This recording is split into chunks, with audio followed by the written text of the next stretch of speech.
তাহলে সালাত এত গুরুত্বপূর্ণ এই জন্যই যে ইসলামের মূল অংশই হচ্ছে সালাত।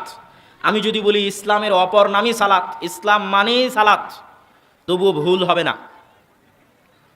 সালাত কি জন্য আল্লাহ সুবহানাহু ওয়া তাআলা মানুষের নিকটে এত কঠিন এবং এত কঠোরভাবে চান সেটাও বলবো। তার আগে আরও একটা জিনিস মনে রাখেন, সালাতের বিষয়ে সূক্ষ্ম।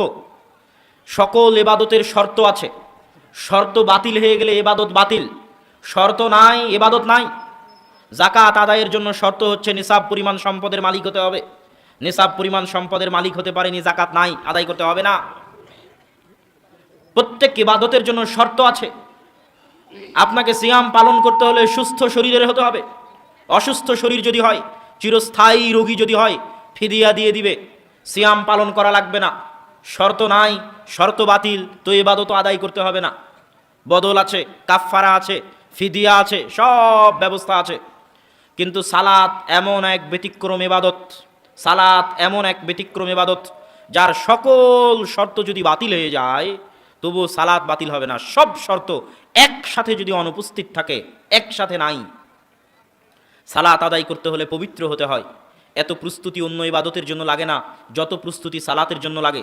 কিন্তু সব প্রস্তুতি যদি বাতিল হয় তবুও সালাত আদায় করতে হবে।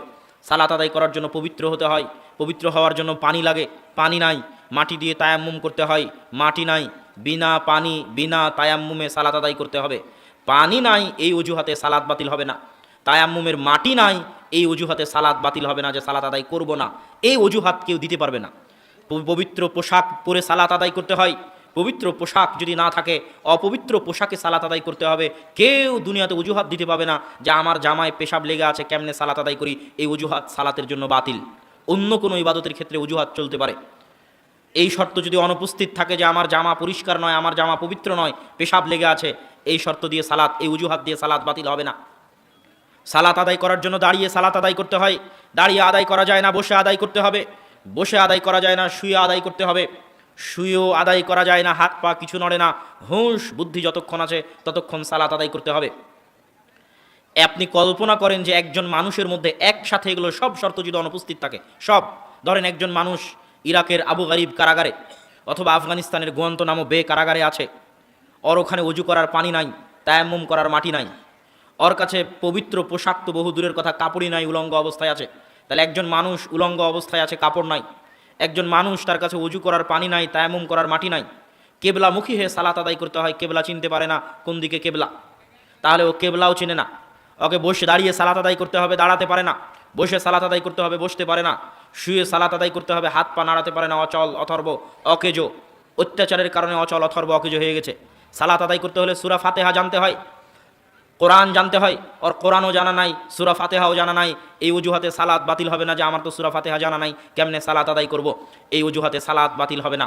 সবগুলো শর্ত যদি অনুপস্থিত থাকে একজন ব্যক্তির মধ্যেই, একজনের মধ্যে, আলাদা আলাদা বলিনি, ওই একজনের মধ্যে, ওই একজন উলঙ্গ অবস্থায় আছে, অজু করেনি, তায়াম্মুম করেনি, কেবলা চিনে না, দাঁড়িয়ে নাই, বসে নাই, শুয়ে অচল অথর্ব হয়ে আছে, বড় ফরজ গোসল ওর উপর আছে, সামান্য ছোট অপবিত্রতার কথা বলিনি, ফরজ গোসল, রাতে স্বপ্ন দোষ হয়েছে, ফরজ গোসল অবস্থায় আছে, হতেই পারে, স্বাভাবিক।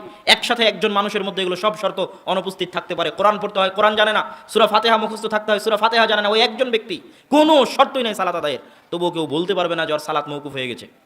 ওকে ওই অবস্থাতেই সালাত আদায় করতে হবে। এইরকম ব্যতিক্রম ধর্মী ইবাদত হচ্ছে সালাত।